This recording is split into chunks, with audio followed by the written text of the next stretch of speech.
that we would get the document. They would provide the document before the meeting to the Ukrainian party, to the Ukrainian side. And it is very important, Mr. Donald Trump personally said that if you provide it, as he said, it should be doable. That's his own words, doable. The deliverables should be doable. And we wanted it to be delivered before the meeting for obvious reasons. In my opinion, and my opinion coincides after perusal of this document, we understand why they failed to provide it before the meeting, because they understood it was an ultimatum, and neither Ukrainian side and no anyone at all. This is an ultimatum. This is not a memorandum of any kind of understanding. MOU is supposed to be bilateral, not unilateral, or somebody just claiming and presenting demands. So we cannot call it a memorandum. This is an ultimatum of the Russian side imposed on our side, right? Well, in our opinion, my personal view is that they failed to provide it because they did not want it to go public, because Ukraine would have been in a position not to come to the meeting, not because we don't want to, but that would make the meeting pointless, would have made, and you know, they, it's like cheating, you know. Cheating,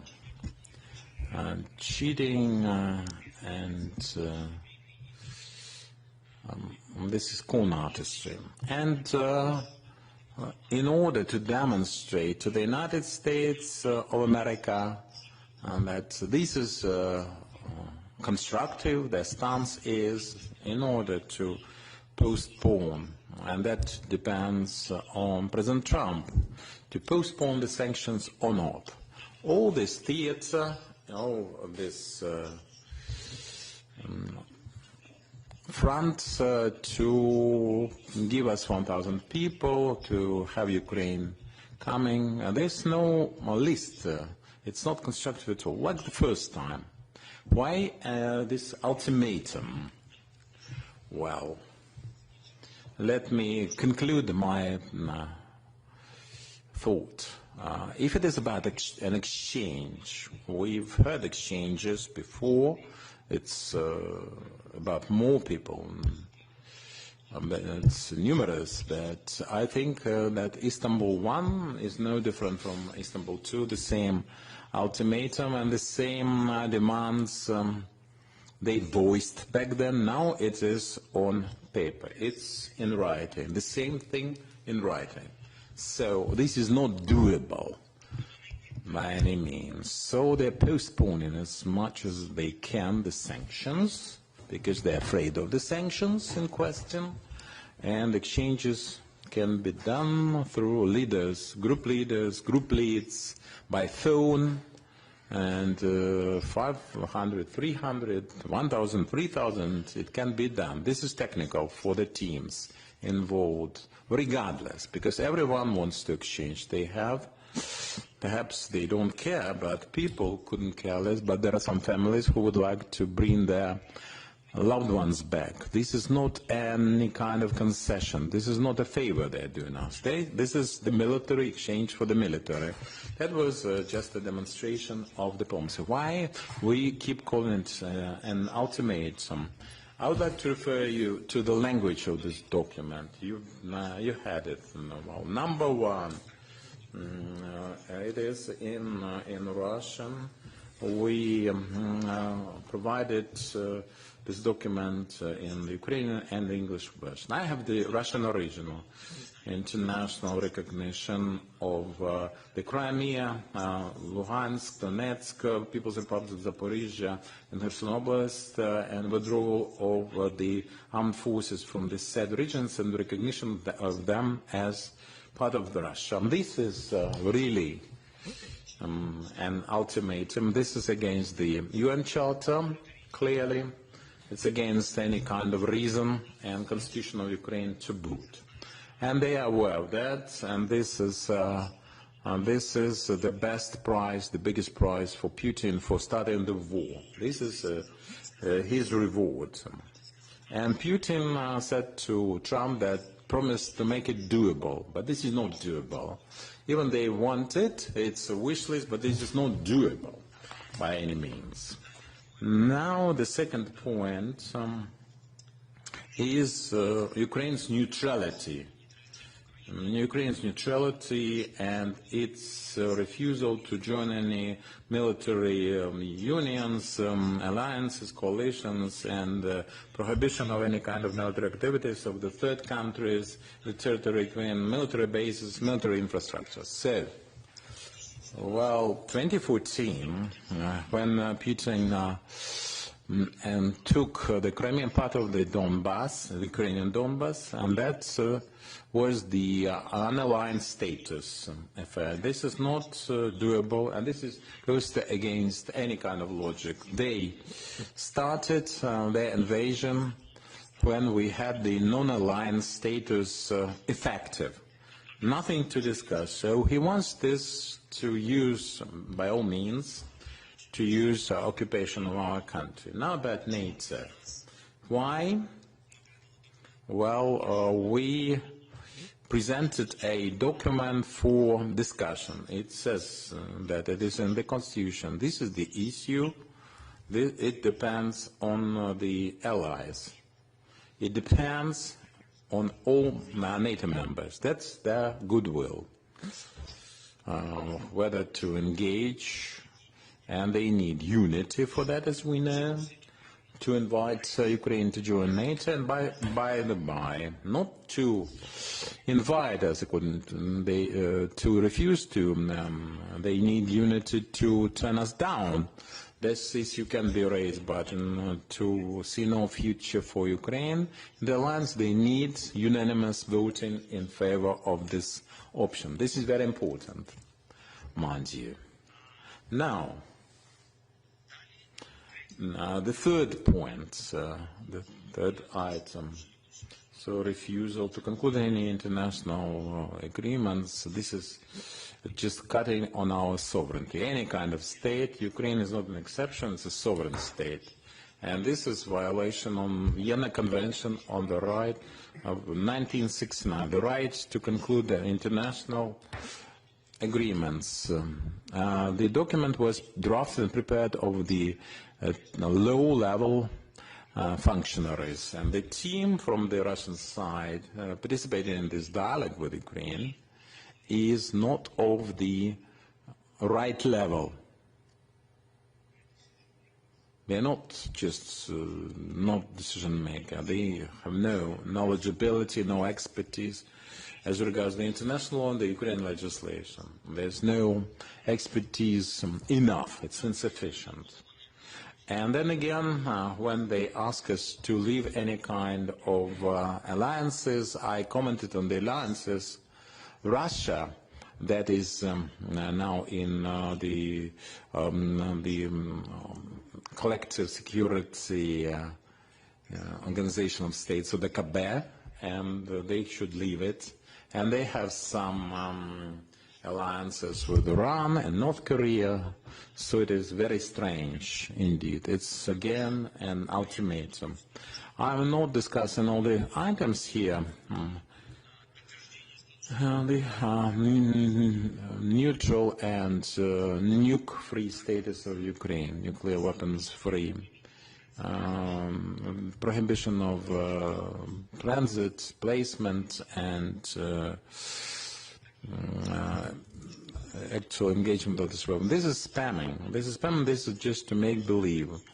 This is just a smokescreen for the inexperienced electorate. What kind of nuclear weapons we are talking about? This is political PR, sheer PR. We do not place and do not possess any kind of nukes, and fortunately in this case, and you know why we don't have, because we actually had in 1994 we became a party to the agreement for non-proliferation of the nukes, and we cannot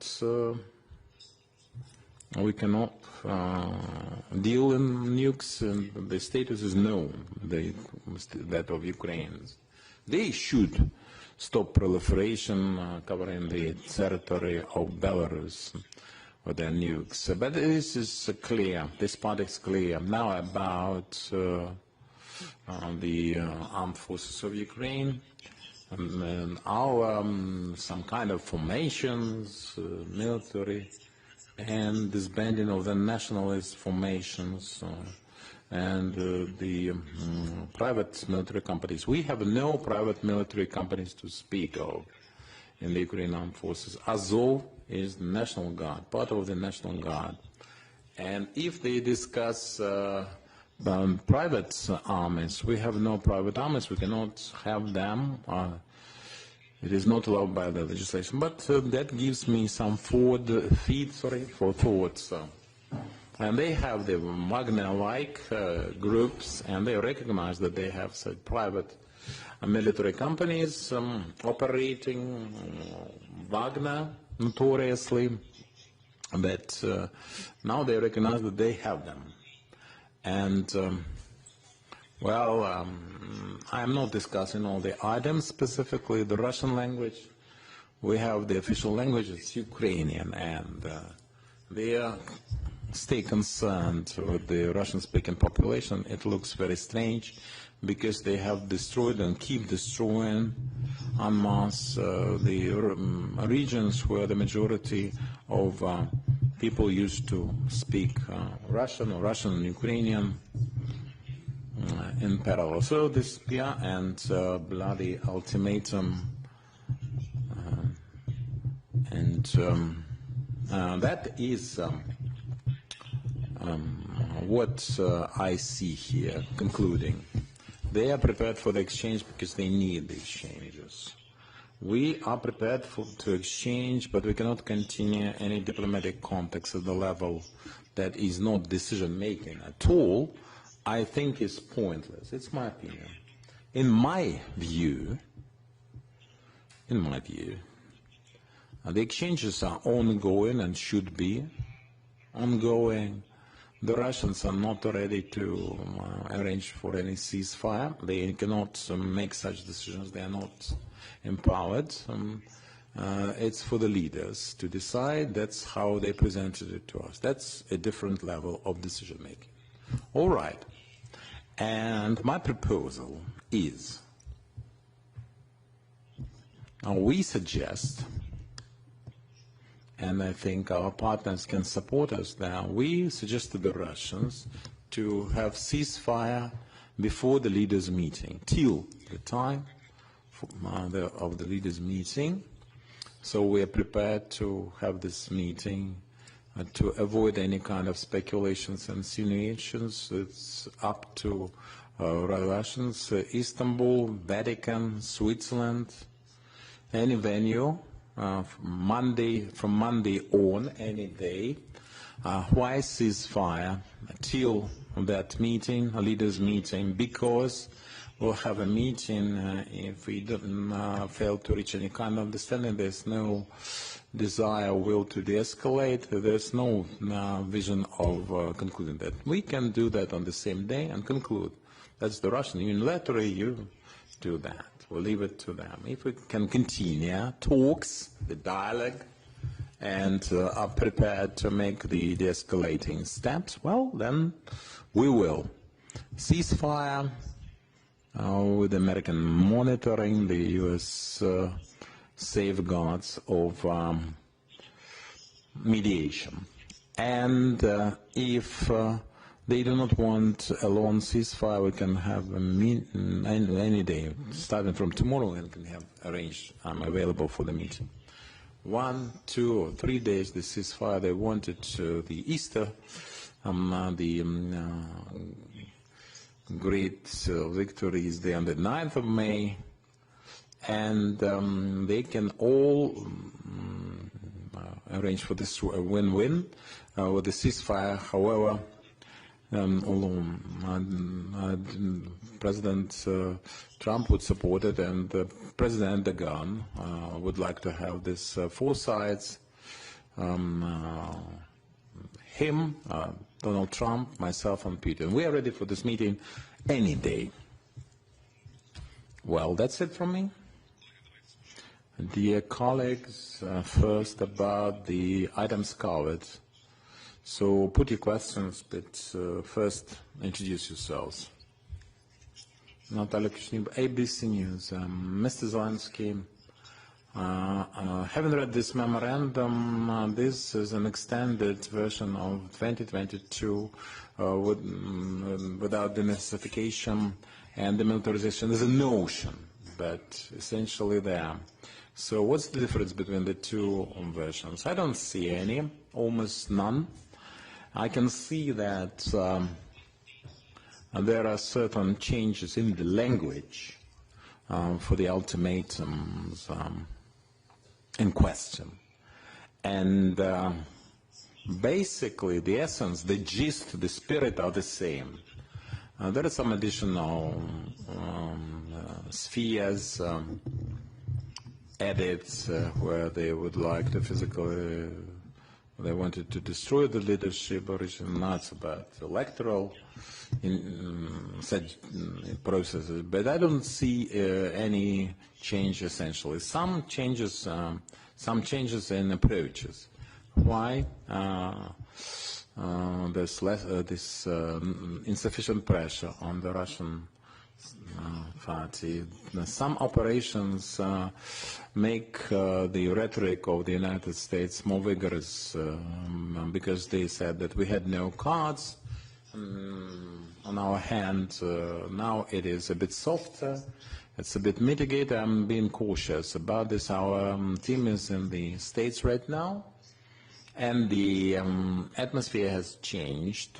Now, today we expect a big Senate briefing in Senate. Vice Prime Minister Yulia Sviridenko, my head of office, Mr. Yermak, Mr. Boyev, Deputy Minister of Defense, my envoy for sanctions, and the advisor in military matters. All sanctions, children abducted, the battlefield situation, special ops, it's all included, it's all in one package being presented to the Senate, and we hope that the Senate will commit themselves to the sanctions and actually engage them. It was all caused by the Russian aggression in the first place. There was a certain mitigation on the U.S. part for the conditions, and the American side said originally that without ceasefire, without agreement to have the ceasefire, the sanctions would be employed. We have demonstrated, we are ready, the Russians have demonstrated that they are not ready for any ceasefire. And they demonstrate that vocally. It's not in the winds, it's not behind any kind of curtains or closed doors. It's open, it's in the open, and we insist on sanctions and all asking for it very insistently. You comment on the memorandum. And this is just a make-believe. This is not this is a more smoke screen, and the Russians speak to that effect. In your opinion, why our partners, the U.S. partners, fail or seemingly fail to understand that? I think some of them do understand. Some of them don't. Well, I think the Americans are intelligent people. Some of them are just not willing, in particular, to notice certain things. Some of them are prepared and quite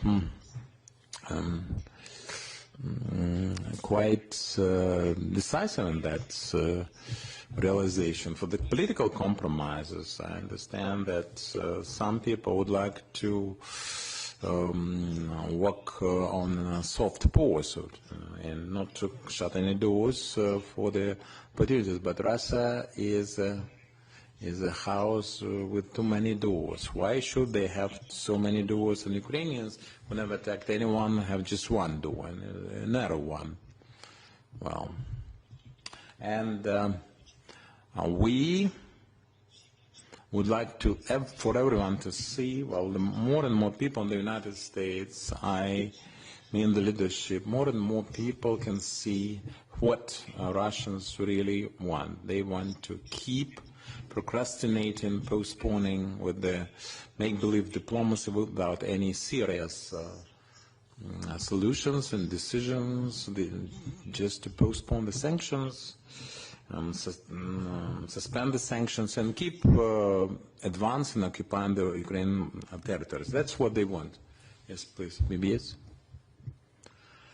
Volodymyr Zelenskiy, the BBS News.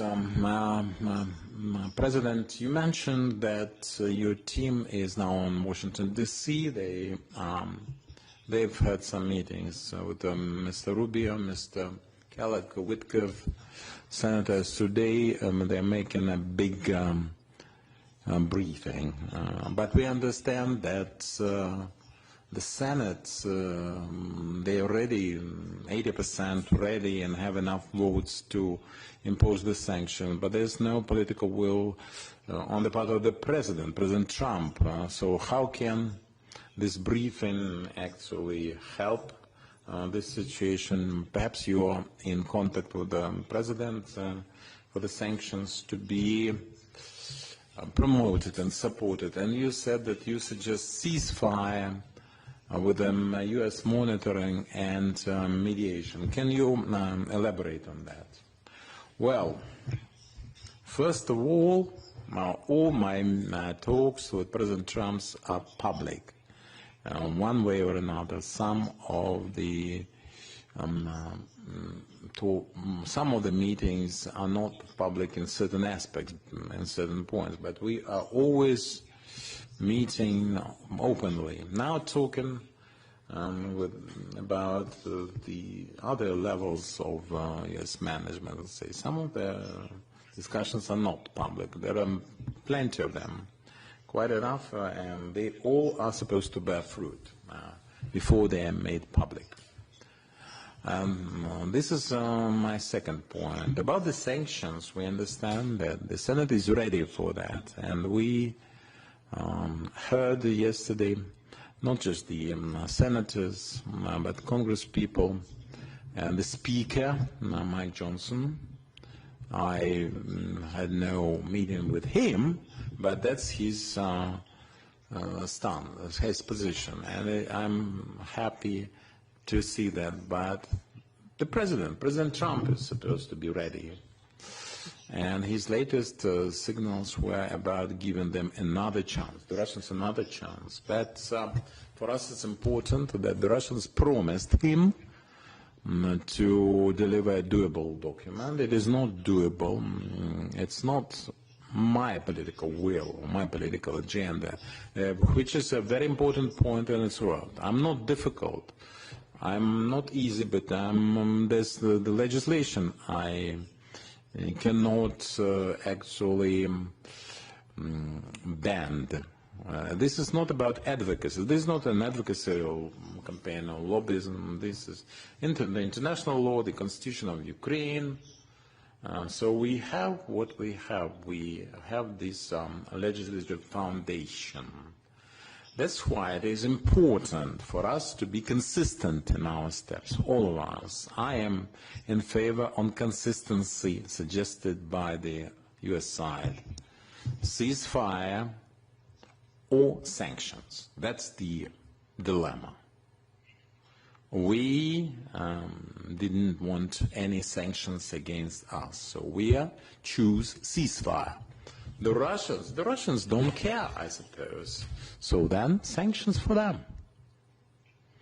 And your second point, the ceasefire that you offer, it should be with the U.S. monitoring mediation. Well, in any case, if we decide upon ceasefire, and the main point is who is to guarantee, who is the guarantor who is the mediator in order to say that this side violated, that side violated. So it's for violation of ceasefire that then get sanctions. And in Istanbul 1, Istanbul 2, we discussed that the US can monitor this and mitigate through mediation. But this is mediate, basically. But this is a technical issue. I think they would agree. Technically speaking, they are the only ones who are in position, who are capable of delivering there. And that's why the leaders should meet in that form. That's my opinion, anyway. I think that we have to demonstrate this will to have a ceasefire. This is a good idea. Till the meeting. And at the meeting, we'll discuss the monitoring format, because there are certain things which are technically well monitored regardless of the parties' stances. Of course, the range of weapons can be controlled. The missiles not flying, the UAVs not flying, no warships, no attacks against seaports. This is technically easy to control. The battlefield is different. It's more difficult, and we need some technical mediation for the battlefield, monitoring for fairness, for avoiding any kind of accusations coming from any side. Any of the two. We can control the drones on the battlefield, but they will say that they violate, they would say that we violate, it's our word against theirs. That's why we need a mediator, but to demonstrate the will. Now we can do that before the leaders' meeting, and the Russians cannot argue against that, because they have done this, they've been there twice, unilaterally, though they kept attacking, but that was their unilateral announcement, and they wouldn't say that it was impossible without the US partners. So we have to first understand that they are prepared to conclude this war. They have the will, and present a way.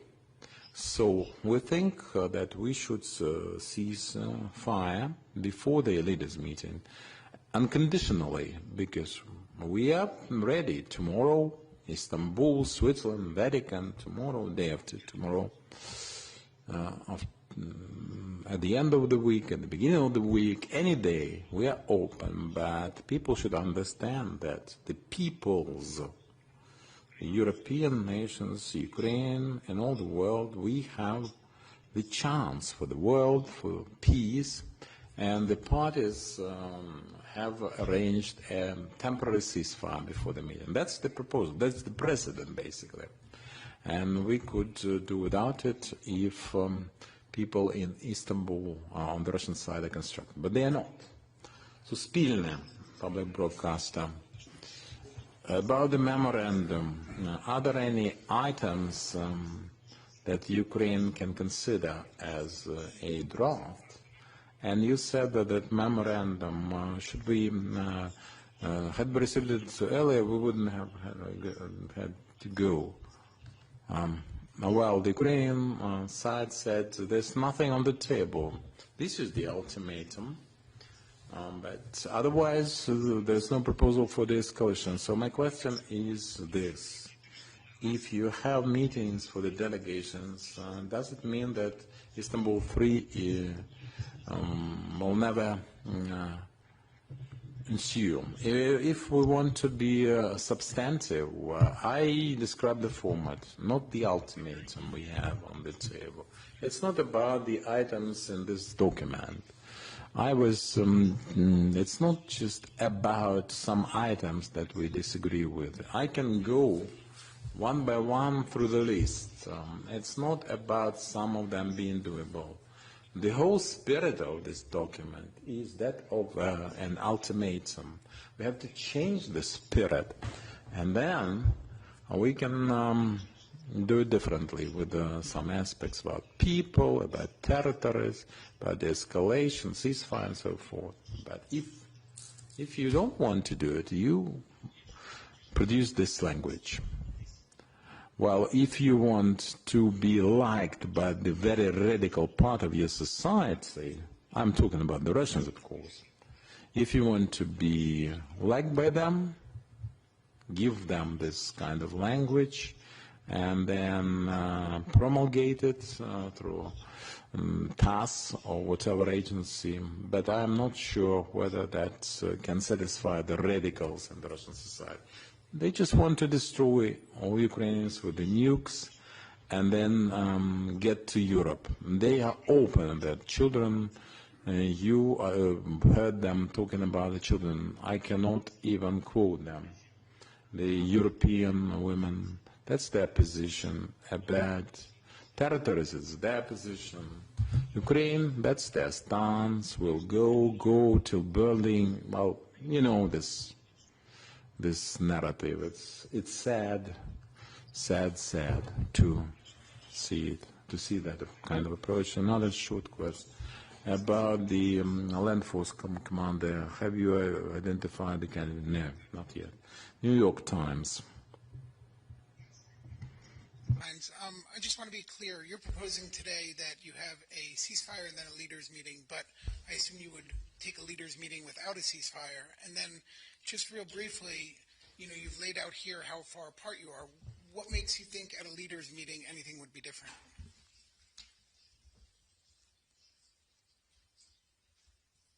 My opinion, if we will have a ceasefire, this short one, before leaders, I think that this is, first of all, this is a mood and spirit of the meeting will be that we are speaking about peace or we're beginning from the war. This is the first. This is about the escalation. The second point, if leaders are coming, if leaders have meeting, all of us want, I think, to have some successful their nations. Any kind of success, big or small, but in any way it will be a step forward to peace. If we can decide lasting or a long ceasefire until we will make the document, which will not be ultimatum, will be document, this is good.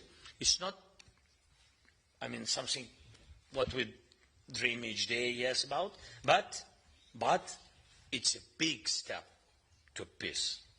Very big step to peace. The second point, if we speak about humanitarian issues, if we speak about children, how to get back thousands of children, it's not about day, week, month. I don't know how long it will be. Really, it's a pity. But some children can be adults. I'm sorry, but I want to underline this. So that's why, as early as we can start this discussion and find mechanism how to get back children, yes, as early as possible, we have to do it. That's why I think if on the level of leaders you have political decision of ceasefire, then prepare technical groups for prepare the document which will bring us to the end of the war, then children, then exchange all to all. If on the level of leaders we will say all to all, so this is the last chance.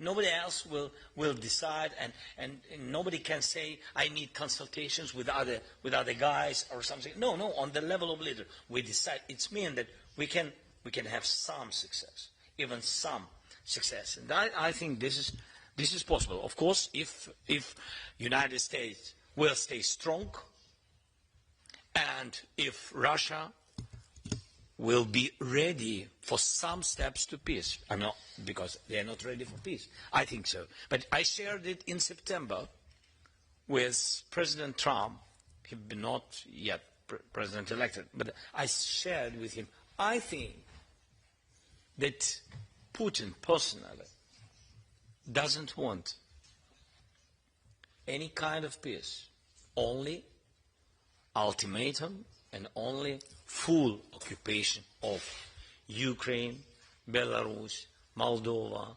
Latvia, Litva, Estonia, Kazakhstan. I think Kazakhstan can be earlier. Sorry for the word can be. I mean, this, God bless, nothing will be with their sovereignty. But I think that he's moving this way, and also Poland, and also I spoke with for example, the new president of Romania. I said to him, so what does it mean, occupation of Ukraine? Everybody understands that it's occupation of Moldova. Immediately they stay on the borders with Romania. Immediately. I mean, so it will be very quick. So that's it. That's what he wants. That's why we don't need to wait from Putin, especially from his person. We don't need to wait the time when he will be ready for the peace. And from him, we can't wait for his initiative moving to peace. We just have to pressure on him, and maybe we will get peace. And we are very close to this with sanctions and etc. But we need unity in Egypt and joint position. Just to be clear, so could there be a leaders' meeting without a ceasefire, or in your mind, or that would be not really serve a purpose? Could you still have a leaders' meeting without the ceasefire? Yes, it can be. It can be. Yes, again, so we are. I don't want to be very flexible with the ceasefire, because it's a real. I mean, this is a possibility, and big possibility. Because between us, for President Trump, but it's not a secret. For him, ceasefire is the end of the war. It's true, but it's really big.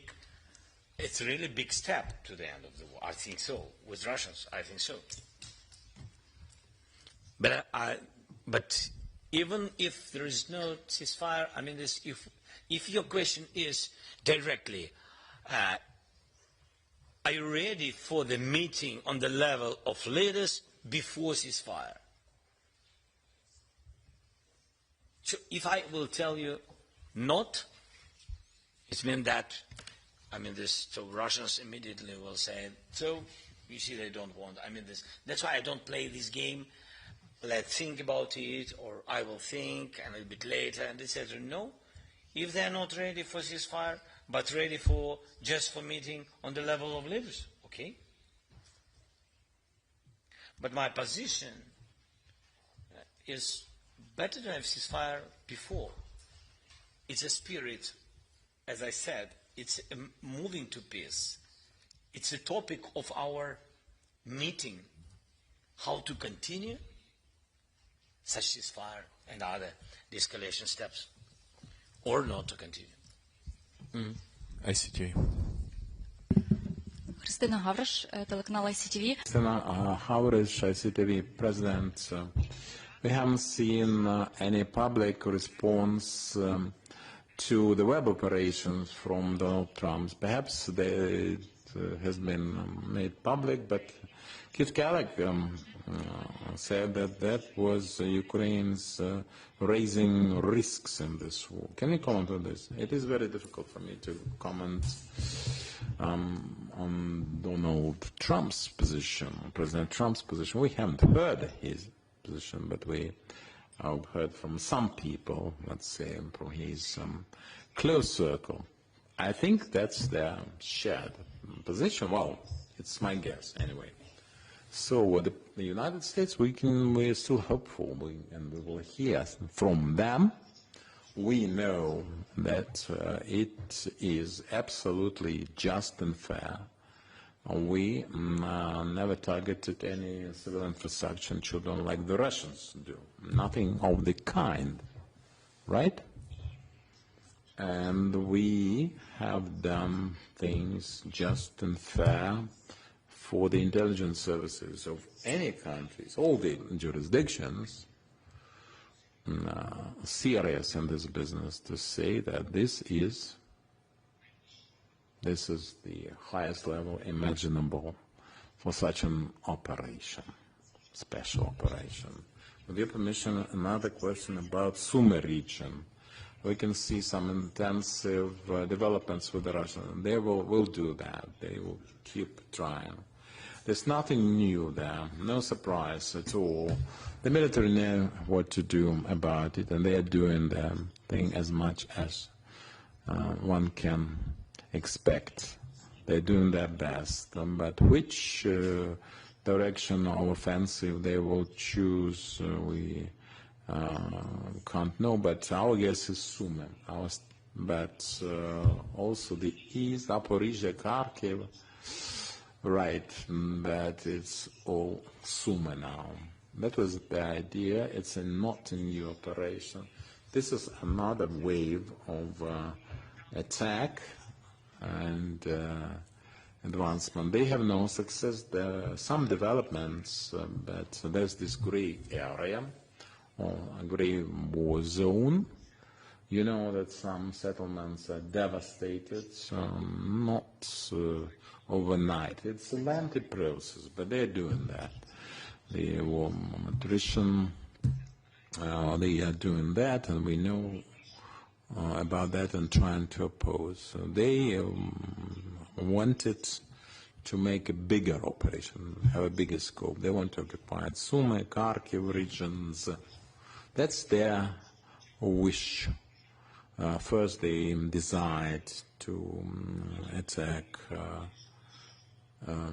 along all this line, but then they decided that Sumy was enough to control, to ruin, and some other towns 3 to 40 kilometers from the border. Then they decided to reduce that to 7 to 10 kilometers because they have no force for that.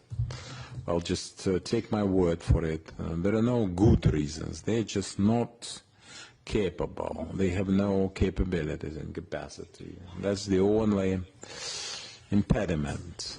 That's the only showstopper. So diplomacy is supposed to work, but you can see that we can talk about talking, and it will all go into talks, all the peace. Talk to this medium, to that network, take former CNN and Fox News anchors. It's not about Republican and Democratic, Republicans versus Democrats. There are people that are on underpay, and they are using the smoke screen, and they are channeling that, converting that all into the talks of that kind. But their principal message is to demonstrate that Ukraine does not want peace. Ukraine is losing the war, and we have to do everything possible for the U.S. to leave the negotiations, not to impose any sanctions. Well, these are the principal things they want, to stay vis-à-vis us without any interference on anybody's part, to be able to impose the ultimatum. CNN, please. Victoria Butanka, CNN. Do you feel the political will on the part of the U.S. to continue this mediation?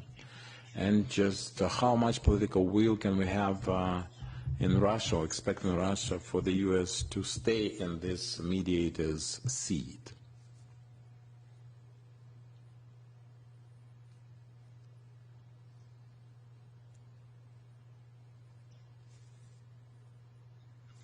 Well, for example, in Turkey, there was a demonstration of this role for the U.S. The Russians did everything to actually squeeze them out of the venue. They did it once. Everyone was surprised, astonished, absolutely astounded. So it wasn't really nice. And we all went there because of the Americans on their urge, and they actually encouraged us to do that, to introduce some general approach. But the Americans all of a sudden were squeezed out of that by the Russians. The Russians were very offensive about that, and the ultimatum, that was in the pipeline with them. That was on the agenda they have. And quite frankly, they are not happy with the Turkish mediation, to tell you the truth. Why? Because here is how it happened. With the Turkish mediation, our first meeting in Istanbul was, then first they got rid of the US, and there was no representation.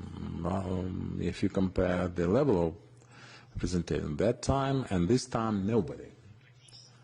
Back then, everyone was much more constructive, and then they saw what Russians had in mind.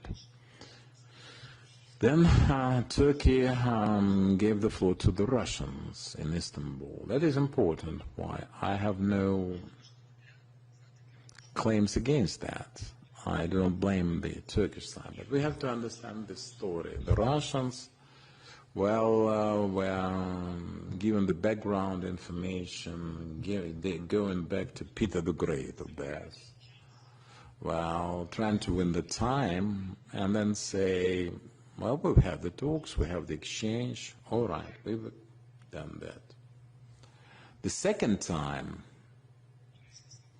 the Turkish party gave the floor to us, and that was right, that was fair, and we got down to business. And then the Russians brought us back into this historic background. The Russians, according to our information, are very unhappy with the Turks, the Turkish conduct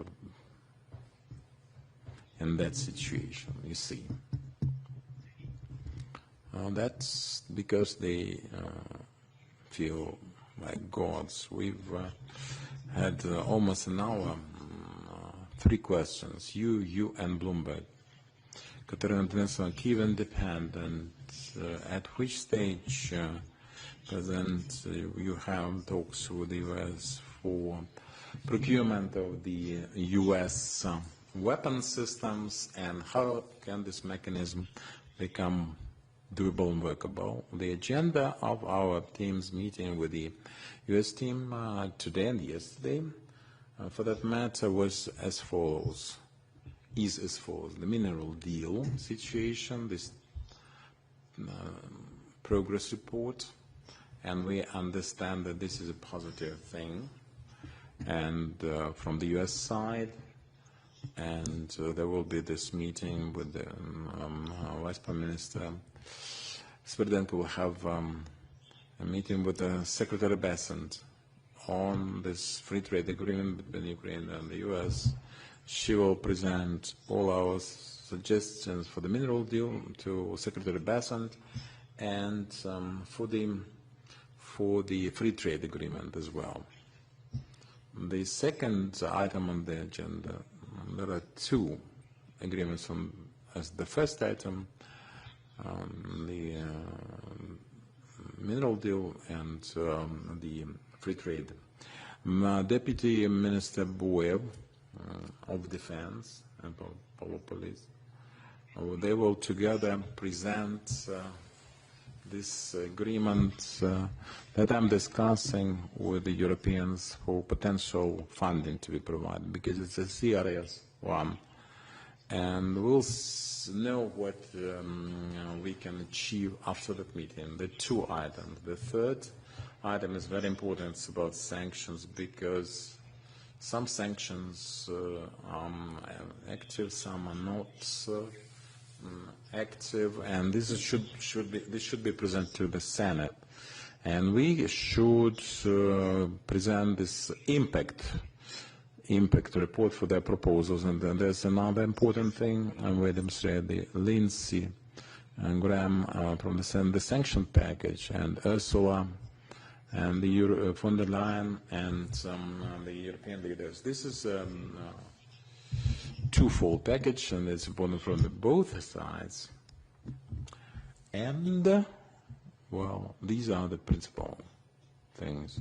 What do you expect in this defense deal? Well, my proposal is as follows. We have the money not yet disbursed. Some remain there. We don't need, well, nothing, no additional funding needed. That was all voted by the Congress last year. We would like to use that money, but we can demonstrate that we can do that, use that money, or have separately the defense deal, and President Trump likes deals. For us, it's a win-win situation. Possibly the important items on our defense shopping list. And the principal things, the weapon systems, the numbers. Well, I don't see, quite frankly, any big challenges in that department, because we want to get the weapons, let's say, Middle East representatives would buy, and even more buying from the U.S. arsenals and the American weapon systems. Well, it's not anything out of the usual. This is a normal thing to happen. Bloomberg, last question. Bloomberg, Saponova, Oles Saponova, coming back to this leaders meeting without ceasefire as an option. For how long are you prepared to wait for the Russian signals that they are preparing this meeting? Are we talking weeks, a month, or whatever? And how much time, or what's the timeline and the deadline in your book, even for Donald Trump to sign off the sanction package without looking for excuses to postpone its coming into effect? The way I see it is this. I think that if there is no position on the ceasefire, no preparedness, the sanctions should be imposed. Even if they don't want, clearly don't want to finish this war. The Americans say that this is too much to ask for, and that was their language they offered. That was their message. And we say, all right, if the compromise is in no ceasefire, hence sanctions, it's clear. I'm answering your colleague's question. Are you prepared to have a meeting of leaders without any sanctions? I'm prepared to do that, but the sanctions should follow. Are we ready to meet without ceasefire? No. Yes, but no ceasefire, hence we have sanctions. And that actually reduces any positive expectations from the meeting, question. So that was my proposal. Basically, it seemed to me that the Russians could